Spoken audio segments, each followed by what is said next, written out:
భారతీయ ఆర్థిక వార్తలకు స్వాగతం. ప్రస్తుత సమయం ఇండియన్ ప్రామాణిక కాలమానం ప్రకారం ఉదయం 6:03 30 జూన్ 2026. ఈ వార్తా సంచికను మీకు అందిస్తున్నది కల్పన. తాజా వార్తలు వినండి. భారత్ ప్రపంచ మార్కెట్ క్యాపిటలైజేషన్లో 5వ స్థానం తిరిగి సాధించింది. భారత్ తైవాన్ను అధిగమించి ప్రపంచ మార్కెట్ క్యాపిటలైజేషన్లో 5వ స్థానానికి చేరుకుంది. నిఫ్టీ 50 చివరిసారి 23,946.25 వద్ద మూసివేయబడింది మరియు సెన్సెక్స్ 76,728.37 వద్ద మూసివేయబడింది. గోల్డ్మన్ సాక్స్ 30 సంవత్సరాల భారత బాండ్పై లాంగ్ పొజిషన్ సిఫార్సు చేసింది. గోల్డ్మన్ సాక్స్ భారతదేశ 30 సంవత్సరాల ప్రభుత్వ బాండ్లను కొనుగోలు చేయమని పెట్టుబడిదారులకు సలహా ఇస్తోంది. యుఎస్డిఐఎన్ఆర్ చివరిసారి 94.36 వద్ద మూసివేయబడింది.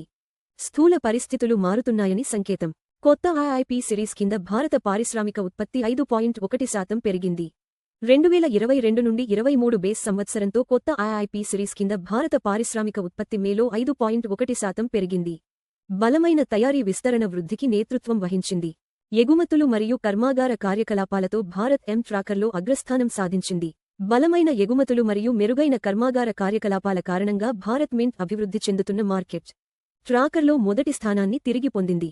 అయితే అధిక వ్యయ ఒత్తిడులు కొనసాగుతున్నాయి. Capri global $500 million offshore bond జారీపై దృష్టి పెట్టింది. కాప్రీ గ్లోబల్ క్యాపిటల్ మొదటిసారిగా అంతర్జాతీయ మార్కెట్లలోకి ప్రవేశిస్తూ ఆఫ్షోర్ బాండ్ జారీ ద్వారా $500 మిలియన్ సేకరించాలని భావిస్తోంది. ఇది సంస్థకు ప్రపంచ మూలధన మార్కెట్లలోకి ముఖ్యమైన అడుగు. సెబీ ప్యానెల్ పిలకు కమోడిటీ ట్రేడ్లు తెరవాలని పరిశీలిస్తోంది. సెబీ ప్యానెల్ దీర్ఘకాలిక పన్ను అడ్డంకిని తొలగించేందుకు విదేశీ పోర్ట్ఫోలియో పెట్టుబడిదారులకు భౌతికంగా స్థిరపడిన కమోడిటీ ట్రేడ్లు తెరవాలని ప్రతిపాదనను పరిశీలిస్తోంది. ఈ చర్య భారత కమోడిటీ డెరివేటివ్స్ మార్కెట్లో లిక్విడిటీని గణనీయంగా పెంచవచ్చు. యుద్ధ సమయంలో కరెన్సీ డెరివేటివ్స్లో రిటైల్ భాగస్వామ్యం రెట్టింపు అయింది.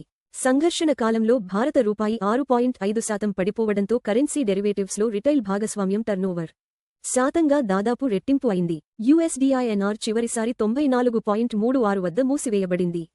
అధిక డిమాండ్ కారణంగా గ్లోబల్ షిప్పింగ్ ఫ్రైట్ రేట్లు ఎక్కువగా ఉంటాయి. ట్యాంకర్లు మరియు నౌకలకు అధిక డిమాండ్ కారణంగా వచ్చే నెలల్లో గ్లోబల్ షిప్పింగ్ ఫ్రైట్ రేట్లు ఎక్కువగా ఉంటాయని అంచనా. క్రూడ్ ఆయిల్ చివరిసారి $70 మరియు 37 సెంట్లు వద్ద మూసివేయబడింది. విప్రో ఎన్వైఎస్ఈ 4.41% పడిపోయింది. ఇన్ఫోసిస్ ఎన్వైఎస్ఈ 0.74% తగ్గింది. విప్రో ఎన్వైఎస్ఈ షేర్లు చివరిసారి $2 మరియు 17 సెంట్లు వద్ద 4.41% తగ్గాయి. ఇన్ఫోసిస్ ఎన్వైఎస్ఈ చివరిసారి $10 మరియు 70 సెంట్లు వద్ద 0.74% తగ్గింది. దేశీయ బోర్సులలో విప్రో 175.48 మరియు ఇన్ఫోసిస్ 1036.70 వద్ద మూసివేయబడ్డాయి. పాకిస్తాన్ సరిహద్దులో దాడులు చేసి 29 మంది అఫ్ఘానులను చంపింది. పాకిస్తాన్ ఆఫ్ఘనిస్తాన్ సరిహద్దు వెంట భూ కార్యకలాపాలు మరియు వైమానిక దాడులు నిర్వహించి 29 మంది అఫ్ఘానులను చంపింది. ఈ పరిణామం ప్రాంతీయ భౌగోళిక రాజకీయ ఉద్రిక్తతలను పెంచుతుంది. బీఎస్ఈ సెన్సెక్స్ ప్రధాన మూవర్స్. సెన్సెక్స్ 76,728.37 పైకి చూపుతున్న నిండి ఉన్న త్రిభుజం 0%. పైకి చూపుతున్న నిండి ఉన్న త్రిభుజం 0 PTS. రిలయన్స్ 1301.00 పైకి చూపుతున్న నిండి ఉన్న త్రిభుజం 0%.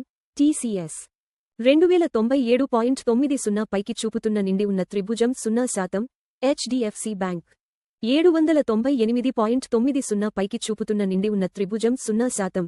ఇన్ఫోసిస్ 1036.70 పైకి చూపుతున్న నిండి ఉన్న త్రిభుజం 0%. SBI 1036.10 పైకి చూపుతున్న నిండి ఉన్న త్రిభుజం 0%. ICICI బ్యాంక్ 1387.60 పైకి చూపుతున్న నిండి ఉన్న త్రిభుజం 0%. అత్యధిక లాభం రిలయన్స్ పైకి చూపుతున్న నిండి ఉన్న త్రిభుజం 0%. అత్యధిక నష్టం రిలయన్స్ పైకి చూపుతున్న నిండి ఉన్న త్రిభుజం 0%. బంగారు ధర లైవ్ అప్డేట్. బంగారం 4021.00 పైకి చూపుతున్న నిండి ఉన్న త్రిభుజం 0% ప్రతి ట్రాయ్ ఔన్సుకు అప్రాక్సిమేట్లీ ఈక్వల్ టు 1,21,984 రూపాయలు ప్రతి 10 గ్రా. బంగారు ధర 0% పెరిగింది. మునుపటి ముగింపు $4,021 మరియు 0 సెంట్లు నుండి. బంగారు ధరలు ప్రపంచ డిమాండ్, డాలర్ బలం మరియు ద్రవ్యోల్బణ అంచనాలను ప్రతిబింబిస్తాయి. క్రూడ్ ఆయిల్ ధర live update. WTI crude oil 70.37 పైకి చూపుతున్న నిండి ఉన్న త్రిభుజం 0% ప్రతి బారెల్కు ట్రేడ్ అవుతోంది. చమురు ధర 0% పెరిగింది. మునుపటి ముగింపు $70 మరియు 37 సెంట్లు నుండి. చమురు ధరలు ఇంధన వ్యయాలు, ద్రవ్యోల్బణం మరియు భారతీయ రూపాయిని గణనీయంగా ప్రభావితం చేస్తాయి. USD నుండి INR లైవ్ మారకం రేటు.